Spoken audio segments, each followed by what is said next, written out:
Manipis. Minsan, ew, madungis. Pero masarap. Mwah, ikis. Sexy time na. Sexy Mega! Mga yes friend. Mga yes friend kong perfect. Totoo naman, perfect ka para sa taong mahal na mahal ka. 'Di ba? Ang sarap makahanap ng taong perfect ang tingin sa'yo. Alam nila na meron kang pagkukulang, may toyo ka, minsan moody, madalas suplado o kaya suplada. Mainitin pa nga ang ulo kapag nalilipasan ng gutom pero ang tingin pa rin sa'yo. Perfect ka.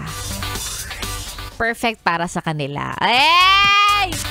O, kaya kapag ka nakahanap ka ng taong ganyan, tanggap ka sa kabila ng kapangitan na meron ka. Hindi mo ka ha, pwedeng kapangitan ng ugali, ganon.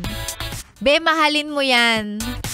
Mahalin mo, wag mong pakawalan, suotan mo ng helmet para kung sakaling mauntog, hindi magigising sa katotohanan at hindi makikita ang iyong flaws.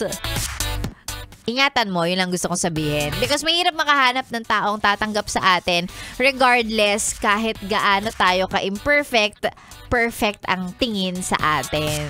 Diba? Sarap makahanap ng taong ganun. Yung mamahalin ka, ang gagawin mo na lang ay huminga. Gusto mo yun? Basta alam kong okay ka, humihinga ka, nandyan ka, hayaan mong ako na. Ako na bahala, mamahalin kita. Grabe.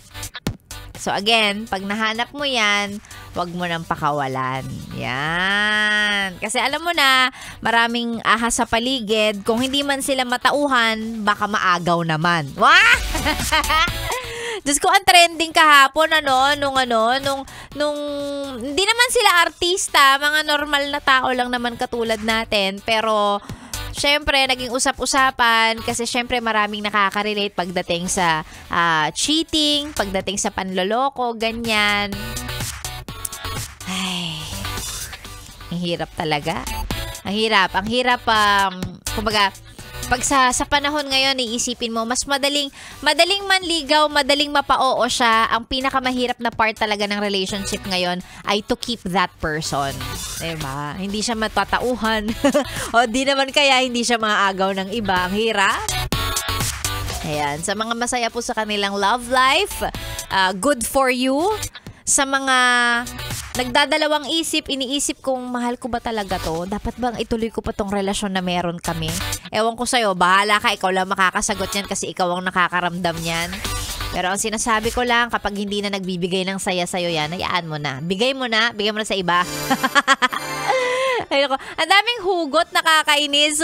Ang mga pa-shoutout ay babasahin natin maya-maya lang. I-send nyo lang po yan, basahin ni Sexy Megan yan. Magkakasama pa kasi tayo hanggang mamayang tanghali. Marami pang hugot ang huhugutin. Sige, magdrama ka dyan.